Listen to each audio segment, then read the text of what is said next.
Bonjour à vous et bonjour Laurent. Bonjour David, bonjour à tous. Merci beaucoup Laurent de passer du temps avec nous et de pouvoir partager ce moment pour évoquer un sujet important parce que pour ceux qui nous regardent, la plupart sont des consultants, des formateurs indépendants qui vendent du conseil en entreprise. Certains ont le projet de se lancer et d'autres ont déjà passé le pas. Mais finalement ne sont pas encore dans une dynamique où ils réussissent à vivre de leur activité. Et toi, je trouve que tu as un parcours vraiment très intéressant dans le sens où, quand tu t'es lancé, tu t'es lancé avec, je dirais, à partir de zéro, comme beaucoup d'entre nous. Absolument. Rien. Tu as passé pas mal de choses avec rien même. Et tu as finalement tenté des choses qui n'ont pas toujours été dès le départ bonnes, parce que tu m'expliquais que tu avais perdu 100 000 euros. Absolument. Dans la première entreprise, 100 000 euros, c'est bon, je m'en souviens bien. Ce qui n'est pas rien, c'est un beau parcours d'apprentissage. Oui, absolument, je suis bien content. Là, j'ai beaucoup appris, on va dire. Ça t'a permis d'apprendre beaucoup de choses parce que tu as développé plusieurs activités, dont certaines qui aujourd'hui génèrent plusieurs millions d'euros de chiffre d'affaires chaque année. Et justement, je trouve ça très intéressant ta vision de l'entrepreneuriat, connectée à cette vision également du développement personnel, et de savoir avec toi, est-ce que tu peux partager avec nous qu'est-ce qui fait, quel état d'esprit faire pour finalement peut-être dépasser certains blocages, certaines limites que l'on se met nous-mêmes, et pouvoir finalement développer un business qui soit florissant, passionnant, parce que les deux doivent être connectés pour pouvoir perdurer dans la durée. Et donc comment on fait pour justement mettre en place un système de pensée, un mode de pensée qui permette de développer, comme tu l'as fait, des activités à plusieurs millions, si c'est notre objectif. Merci beaucoup David, c'est vraiment une question très importante parce que, et là je vais vraiment parler de mon expérience, je vais parler en général, mais c'est vraiment mon expérience que je raconte ici.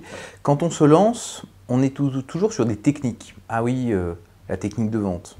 Ah, la technique pour réaliser telle ou telle prestation. Et c'est normal, ça fait partie du métier. Sauf que la technique est très rarement le facteur limitant. La technique, c'est un peu une commodité. C'est-à-dire que si moi j'ai fait du conseil, j'ai fait du conseil en stratégie, en organisation, j'ai travaillé dans ce domaine-là. Et en fait, des techniciens, il y en a plein. Mais la véritable différence, et surtout si vous êtes indépendant ou entrepreneur, quelle que soit la façon dont vous définissez, c'est vous. Et surtout, c'est la vision que vous avez de vous-même. Souvent, quand on débute, on a la vision de dire « Ah ben, je suis débutant. Donc, je suis débutant, donc forcément, je vais échouer, donc forcément, ça va être difficile. » Et qu'est-ce qui se passe? Forcément, on échoue et forcément, c'est difficile. Et pour donner un exemple, en fait, il y a un chemin professionnel, et ce chemin professionnel, il est corrélé avec le chemin de modification de notre image personnelle. Par exemple, quand j'ai commencé au début, j'avais fait un site qui était pour les gens qui s'intéressaient à l'écriture, l'écriture de romans, écriture de fiction, et c'est comme ça que je me définissais, comme un animateur de communauté d'écrivains. C'était mon identité. D'accord. Sauf que manque de peau, c'était une identité très mauvaise, puisque, en tout cas, très efficace pour perdre des sous. D'accord.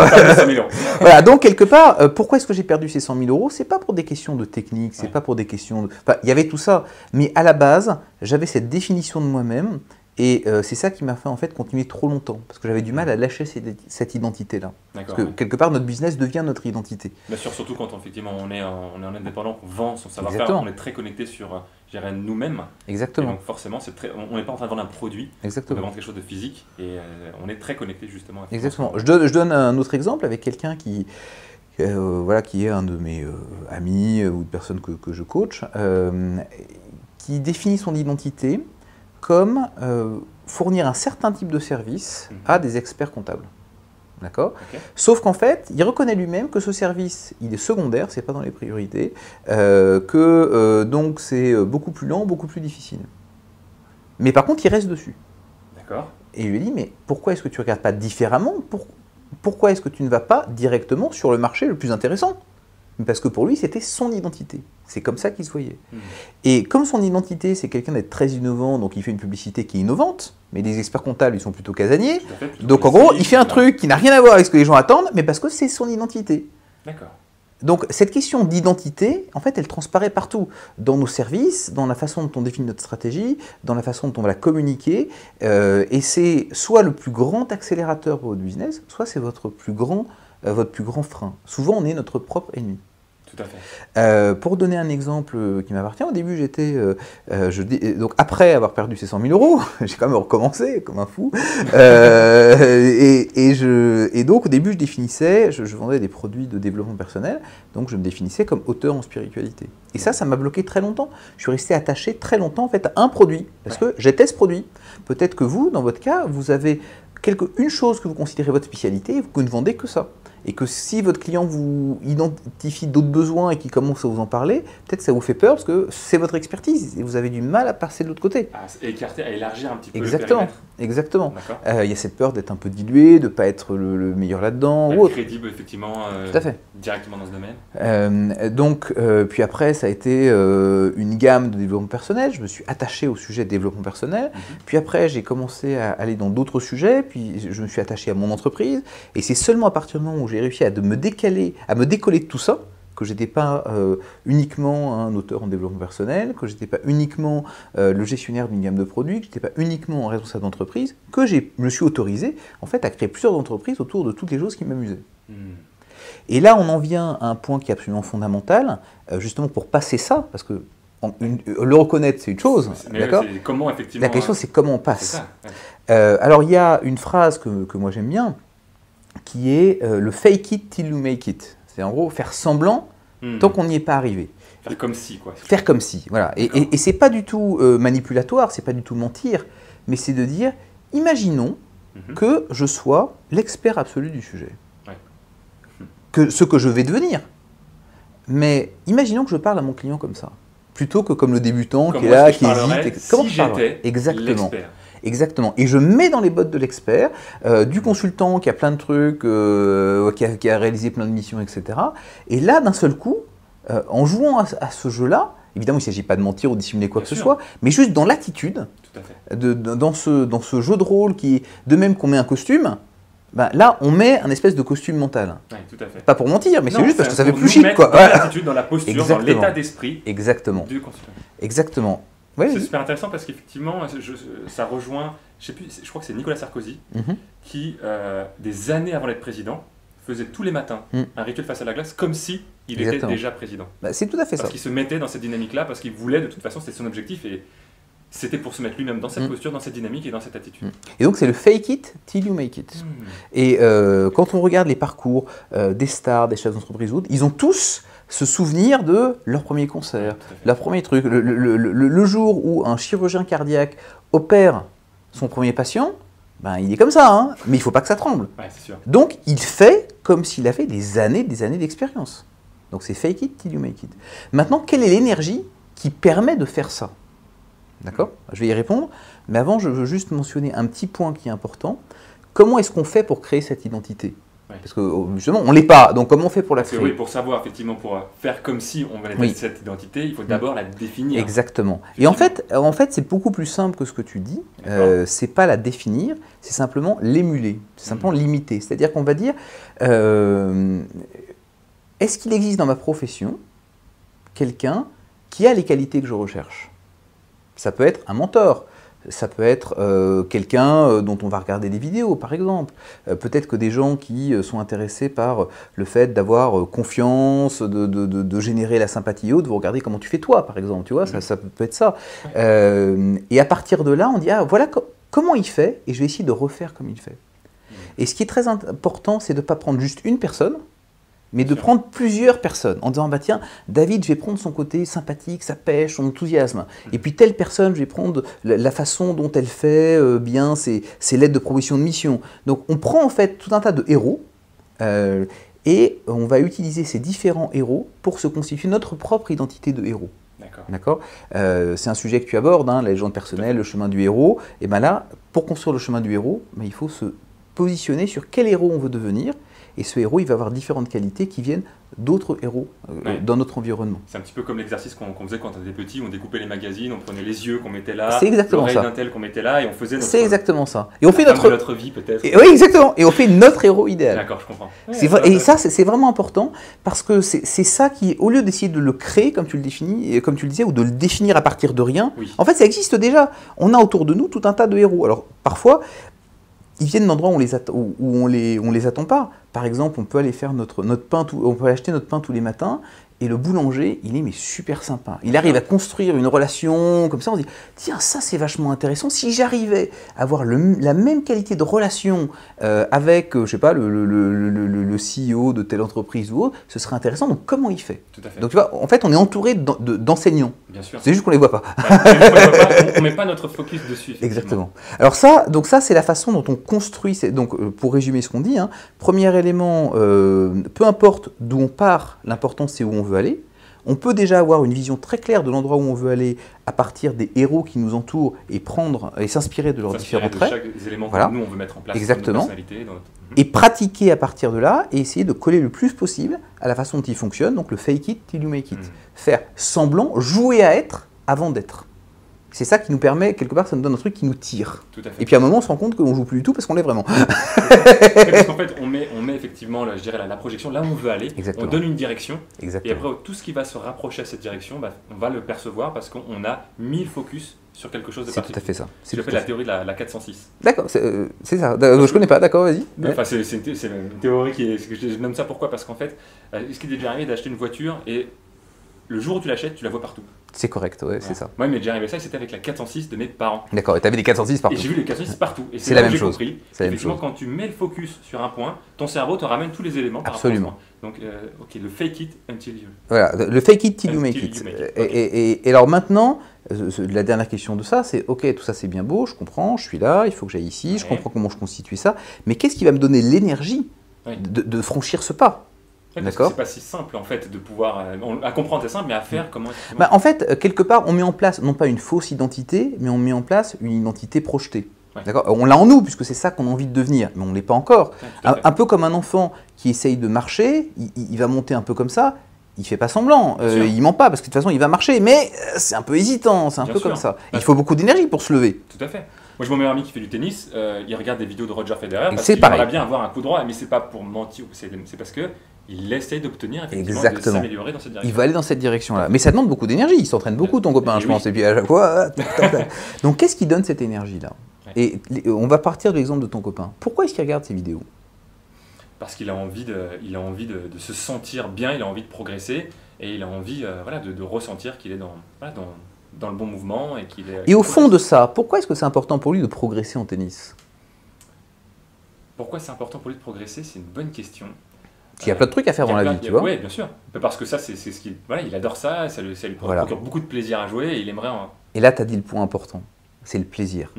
C'est-à-dire que vous pouvez faire ce que vous voulez par la volonté, par la violence, genre il faut que tu sois un bon consultant. Ça tient pas longtemps en fait. Ou même si ça tient, vous allez arriver à monter en haut d'une montagne à la force des bras, et en fait vous allez vous rendre compte au bout de 2 ans, 3 ans, 4 ans, 5 ans, que c'est pas les clients que vous aimez servir, c'est pas le type de mission, et en gros vous faites chier comme un rat mort. C'est pas la bonne montagne, exactement. Donc ce qui donne cette énergie, c'est justement de rechercher le plaisir. La joie, la jubilation. Souvent on a peur quand on commence. Voilà, j'ai peur, j'allais rencontrer ce directeur administratif, ce DAF, qu'est-ce que je vais lui raconter, je suis tout petit, etc.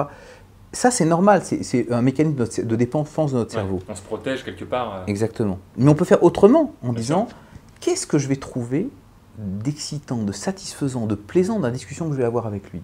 C'est une chance, je peux discuter avec lui, je vais lui raconter ce que j'ai fait, je vais lui parler d'autres missions que j'ai fait pour d'autres clients où je me suis éclaté comme un fou. Et là, cette énergie, elle va passer, cet enthousiasme. Tout à fait. Et c'est là que, par rapport à d'autres prestataires, peut-être plus compétents, ou peut-être un peu plus, qui sont peut-être un peu plus blasés. Venant d'un cabinet renommé ou quelque Exactement. chose comme ça. Donc là, il va y avoir des professionnels peut-être un peu blasés, un peu trop lisses. Et vous allez arriver avec cet enthousiasme. Vous allez dire, ça c'est regardez ce qu'on peut faire, regardez ce que ça va donner, imaginez ce qu'on va pouvoir construire.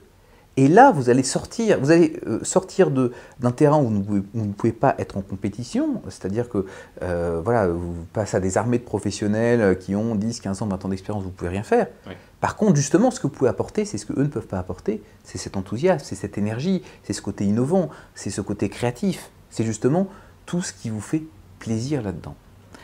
Donc, s'ancrer vraiment sur le plaisir.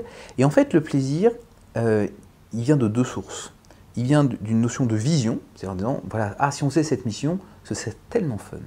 par exemple. Ouais. Fun pour vous et aussi pour votre client. Ouais, Alors, la collaboration soit fun. exactement, En fait. il faut que ce soit fun pour les deux. Oui, tout à fait, que la vision commune du Exactement. projet réussi soit fun. Exactement, parce que si vous basez sur votre plaisir à vous, vous allez éveiller chez l'autre dans la discussion la notion de plaisir. Bien sûr, c'est communicatif, la joie, Exactement. l'enthousiasme, le plaisir. Exactement. Ah, imaginez si on augmentait la productivité, je sais pas, du département RH de 20%. Tu vois, et si la personne est passionnée par son sujet, elle dit ah oui, ce serait super et tout. Et là, on change de niveau. Ouais, on n'est tout à plus à un niveau technique, on est dans un niveau d'être humain à être humain qui se parlent mutuellement de ce qui les motive. Tout à fait. Et on change complètement de niveau. Parce que ce soit des grandes entreprises, des comités de direction ou autres, au final, ce ne sont pas des sociétés qui achètent à d'autres sociétés. Non. Au final, ce sont des individus qui achètent des Exactement. relations réussies à d'autres individus. C'est tout à fait correct. En tout cas, c'est comme ça que je le vois moi aussi. Donc il y a cette notion du but, de la vision. Et ça, c'est très important dans une discussion commerciale, de ne pas parler, ou en tout cas pas au début, mais de l'aspect technique des choses. Mais de bien se mettre d'accord sur la vision. De rester sur le niveau vision, effectivement. Exactement. Et cette vision, tu le dis certainement ailleurs, cette vision, elle est non seulement chiffrée, factuelle, mais elle est aussi émotionnelle. Bien sûr. Et moi, je trouve que, voilà, pour les consultants que je connais, il y en a trop peu qui posent cette question de dire qu'est-ce qui vous préoccupe? Qu'est-ce qui vous fait souci? Qu'est-ce qui vous stresse? Qu'est-ce qui vous angoisse dans la situation actuelle? Parce qu'on vend sur l'émotionnel. Bien sûr. Et imaginez que ce problème soit résolu. Comment est-ce que vous vous sentiriez? Pourquoi on ne le fait pas? Parce qu'on a cette peur d'être dans l'intimité. Oui, c'est vrai qu'on a cette pudeur peut-être. Bien sûr. Ah, fausse pudeur, mais en tout cas, cette peur de rentrer dans l'intimité des gens. Mais si on est dans ce qu'on appelle le trusted advisor, hein, pour parler d'un livre connu dans l'industrie, hein, le conseiller de confiance.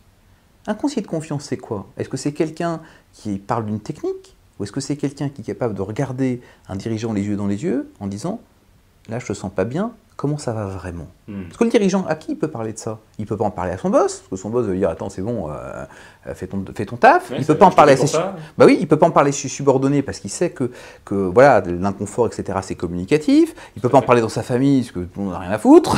Donc à qui il peut en parler? À qui il peut en parler? Et s'il a quelqu'un en face de lui qui peut lui dire « Bah ouais, là, effectivement, sur la mission, sur la réunion, là, c'est bien, mais je les sens un peu tendus, je ne sais pas si on va y arriver. » Bah oui, ici, on va pouvoir, ok, on va l'adresser, donc ce serait bien d'analyser les choses comme ça, voilà ce qu'on peut faire. Et là, on commence à avoir une relation vraiment de qualité, qui dépasse le prestataire technique. Complètement. Voilà. Et ce que la majorité des gens, des consultants ne font pas finalement. Donc c'est une bonne nouvelle, parce que ceux qui le font, c'est un bon point. Naturellement. Exactement. Et on n'est plus dans cette notion, effectivement, qui est très importante, on n'est plus dans le fournisseur d'une prestation de service. Exactement. On se positionne comme un partenaire de confiance. Et donc on n'est plus une commodité. Oui. Et donc on n'est plus sur la différenciation du prix. Non. On est sur la qualité de la relation. Tout à fait. Qualité de la relation, ça veut dire mission où, certes, on discute le prix, mais c'est plus l'élément essentiel. Ça veut dire récurrence, ça veut dire être dans l'agenda, parce qu'une mission, c'est bien, mais quand, au débrief de la mission, le gars en face, le client dit « bah oui, c'est vrai, ça rentre dans le plan stratégique, puis voilà ce qu'on a prévu après, etc. » Qu'est-ce qu'il fait? Il dit « voilà les axes de mission qu'on va pouvoir faire ensemble. » Tout à fait. Donc là, il ouvre peut-être pas son cœur, mais on ouvre en tout cas son agenda et sa vision stratégique. Ouais. Et ça, c'est pour l'avenir. Et ça ouvre pour l'avenir. En interne, mais pour la recommandation et pour tout ce qui découle derrière, finalement. Exactement. Donc c'est pour ça que ce point-là, il est très important. Et juste pour finir sur le plaisir, pour donner l'autre axe, hein, j'ai parlé de l'axe de la vision. L'axe de la vision, tout à fait. Et il y en a un deuxième qui est l'axe de l'instant. C'est-à-dire, l'axe de l'instant, c'est juste d'imaginer comment je me sentirais quand je serrerais la main de ce DAF. Juste cet instant-là. Eh bien, il y a des gens qui peuvent dire « Ah là, j'aurais vachement peur, ce qui est très impressionnant. » Mais on peut aussi dire « Je prendrais un pied monstrueux parce que ça fait 3 semaines que je travaille pour avoir ce rendez-vous d'1 quart d'heure avec ce gars. » Eh bien, rien que ça, rien que lui serrer la main, waouh, je suis vachement content. Rien que le fait de pouvoir lui expliquer ma vision des choses et comment je peux l'aider, quel plaisir ça va être. Et ok, peut-être qu'il dira non, peu importe. Mais si on sent que sur ce plaisir de l'instant, sur chaque élément de l'instant, de même, s'il est dans l'objection, de oui, mais finalement, vous n'avez pas d'expérience. On peut le voir comme une peur, d'accord? Tu n'as pas d'expérience, c'est vrai. Mais plutôt que, on sait que ça va arriver, donc pourquoi en avoir peur? On sait que ça va se passer. On n'y peut rien. Donc, ça arrivera de toute façon. Exactement. Pourquoi pas en faire une source de plaisir en disant, là, il va essayer de me coincer, voyons comment je peux lui répondre. Et ça va être fun. Comment je peux me préparer Exactement. pour avoir la réponse. Tu vois, ça va être fun. Qu'est-ce que je peux imaginer pour que ce soit vraiment fun? Et là, la notion de peur, elle disparaît. On est juste dans quelque chose qui va être du plaisir jusqu'au bout, et peut-être qu'à la fin, on aura le oui, la signature, la mission, qui va enchaîner sur un plaisir différent, qui est de construire la vision. Tout à fait, mais on ne se sera pas focalisé sur le résultat, on ne se sera pas focalisé sur le fait d'absolument obtenir l'accord, on se sera focalisé sur le fun, le plaisir qu'on aura établi avec l'interlocuteur, justement, avec ces petits jeux. Parce que la vente finale, c'est un jeu de dire, tiens, il va me poser cette question, il va essayer de me piéger, mais je vais, exactement. Et lui montrer, exactement. Je me suis préparé, c'est pas la première fois qu'on me la pose et je sais comment y répondre. Tout à fait. Et donc de créer ces petits jeux, effectivement, et de se dire, ces petits plaisirs, tiens, j'ai réussi à lui répondre du tac au tac. Exactement. Et voir comment il réagit en face par rapport à cette question. Il pensait que ça allait me déstabiliser, alors qu'en fait, non. Et là, on peut rentrer dans des trucs un peu magiques, qui est le côté quelque part d'une espèce de complicité qui naît, parce que le gars, évidemment, le mec, il a 60 ans, il a de la bouteille, il connaît son truc par cœur, il se fait probablement un peu chier dans son boulot parce qu'il le maîtrise. Il fait des milliers de rendez-vous comme ça. Et là, il pense vous piéger, parce qu'il a piégé tellement de consultants comme ça. Oui, mais vous n'avez pas d'expérience. Et là, vous lui sortez un truc juste, mais auquel il ne s'attend pas du tout. Et il fait, écoutez, je suis très heureux que vous le disiez, parce qu'effectivement, c'est vrai. Mais voilà pourquoi c'est une excellente nouvelle pour vous. Là, le mec, il fait, oh putain, merde. Parce que justement, je vais être plus créatif, parce que ceci, parce que cela. Tout à fait. Et là, ça change complètement la relation. Il dit, ce gars-là, ouais, il a du répondant, ça peut être intéressant, ça peut être un partenaire de jeu intéressant. Complètement. Et donc, on va peut-être lui donner une petite chance pour voir de quoi il est capable.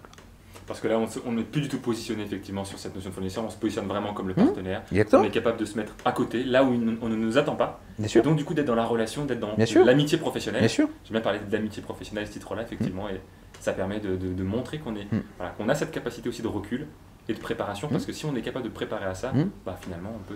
Et tu vois, je te donne un exemple, moi, sur un de mes clients de coaching, il me présente un truc en disant « Ah ouais, ma stratégie, qu'est-ce que t'en penses ?» Et je lui dis très clairement « Je suis désolé, c'est de la merde. » Clairement. Et là, ça le choque un peu. Je dis « Je suis désolé d'être aussi franc, d'être aussi direct, mais c'est vraiment ce que ça m'évoque. Et si moi, je vous dis pas ce que j'en pense vraiment, je vois pas qui peut le dire. » Parce que moi, je m'en fous. Je ne suis pas dans votre boîte, j'ai aucun intérêt. Moi, je suis là pour vous aider à réussir. Donc, effectivement, vous êtes en train de vous planter. Et voilà pourquoi. Alors qu'en gros, tous les gens autour de lui disaient « Ah ouais, c'est vachement bien, c'est super innovant. » C'est normal, ils ont un intérêt. Moi, je suis indépendant. Donc, oui, c'est de la merde. Et là, il me dit « Ah merde, mais en fait, oui, c'est peut-être vrai, j'avais jamais vu ça comme ça. » Et là, il a commencé à demander autour de lui, à d'autres gens qui avaient un avis peut-être plus impartial. Et effectivement, ce que j'ai fait aurait peut-être être vu comme un risque, comme quelque chose d'irrespectueux ou autre. Mais de toute façon, je savais déjà qu'il y avait une distance, que je ne suis pas dans son métier, je ne suis pas dans son truc. Donc, au lieu d'en faire un handicap, j'en ai fait une force. Et par contre, je l'avais prévenu. Je lui ai dit, voilà, ça c'est quelque chose qui vient d'ailleurs. Moi, je ne connais pas votre métier, je ne connais pas votre truc, c'est purement de l'extérieur, donc c'est probablement totalement déconnant. Mais par contre, c'est tellement fort, je le vois tellement fort que je suis obligé de vous le dire. Et le seul mot qui me vient, c'est que c'est de la merde.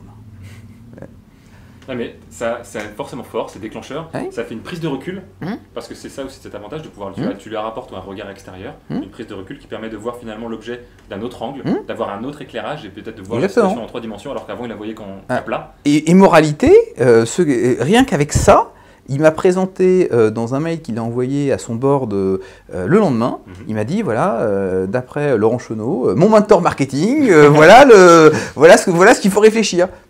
J'avais jamais rien fait de particulier, tu vois, j'avais juste dit c'est de la merde. Mais pour lui, ça l'avait tellement frappé qu'il m'avait autoprogrammé son mentor marketing. Voilà, donc ça c'est un petit exemple. Donc juste pour résumer ce qu'on se dit, peu importe l'endroit où vous êtes, ce qui compte c'est là où vous voulez aller. La vision, le chemin, la Exactement. direction. Ce que disent les Américains, c'est ne soyez pas un human being, ne soyez pas un être humain, mais soyez un human becoming. Soyez un devenir humain. Donc ce qui compte, c'est l'endroit où vous voulez aller. Et à partir du moment où vous voulez aller quelque part, jouez à ce niveau de jeu-là. Pour jouer à ce niveau de jeu, et effectivement, c'est le fake it till you make it, c'est vraiment un jeu. Amusez-vous, faites comme si vous étiez le roi du pitch, quoi. Qu'est-ce qui ferait le roi du pitch là-dedans? Et pour construire cette identité, vous allez vous inspirer des différents héros qui vous entourent, où qu'ils soient, vous allez vous nourrir de ça, vous allez développer ce style, et le chemin qui va vous permettre d'y arriver, c'est le plaisir. Plaisir du futur, travailler la vision sur le plan, effectivement, factuel, mais aussi émotionnel, et le plaisir de l'instant. Tous ces petits moments, serrer la main, avoir une discussion, répondre à une objection en trouvant ça fun. Et c'est ça qui va vous permettre d'accélérer de façon extrêmement forte et d'améliorer votre taux de succès et surtout la satisfaction que vous prendrez dans votre job. Et ça va la succession de plaisir qui entraîne de plaisir, qui va se partager auprès de ses interlocuteurs. Pourquoi c'est en privé? Waouh! Voilà. Ben, merci beaucoup. Merci Avec beaucoup, grand Laurent. plaisir. En tout cas, bon courage à tous. On vous souhaite le meilleur succès et puis surtout beaucoup de plaisir dans votre chemin de développement parce que vous faites l'un des plus beaux métiers du monde. Hein. C'est un métier d'indépendant, de conseil, de quelqu'un qui est là pour aider des gens qui ont d'énormes responsabilités. Je crois honorer cette responsabilité et reconnaissez l'impact important que vous pouvez avoir et le plaisir extrême que vous pouvez y prendre. Bon courage à vous et tous mes neveux de succès. Ouais, bon courage à vous. Osez prendre ce plaisir, osez effectivement aller tester, mettre en place des petites actions qui vont dégager ce plaisir. Soyez vous-même et ce qui permettra, c'est, je dirais mon dicton, mais de se réaliser pleinement chaque jour. Absolument. Merci à tous. À bientôt. Merci, à bientôt Laurent.